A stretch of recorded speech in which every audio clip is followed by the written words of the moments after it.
Ilang buwan din akong nanahimik. Matagal-tagal din. Pero mas pinili ko na lang talaga yung sitwasyon to. Masyado nang maraming nangyari. Masyadong naging magulo. Kaya napagpasyahan ko manatiling kalmado.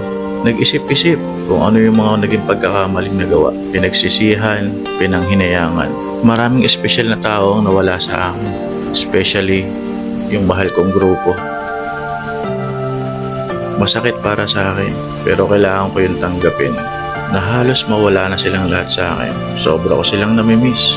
Kaya dinadaan ko na lang sa ganitong paraan. Sobrang nakakapanghinayang man, pero naging masaya na rin. Kahit papano, naging parte ako ng isang malaking grupo na mahal ko, pinahalagahan ko, pero sinira ko rin. So siguro, mas okay na rin yung ganito. Marami pa rin namang kumikilala sa akin. Marami pa rin may respeto. Sila yung mga taong hindi ko kinakalimutan. Mula noon hanggang ngayon, pareho pa rin ang turingan. Pero kung meron man akong bagay na gustong balikan, yun na yung nakaraan kung paano ako nagsimula. Marahas at masakit man ang pagsali ko sa simula. Ang dami ko namang naging kaibigan. Madami ako natutunan ng mga kabutihan. Maraming aral ang sa akin itinuro ng kapatiran. Malapit na nga ba ako mag-signing off?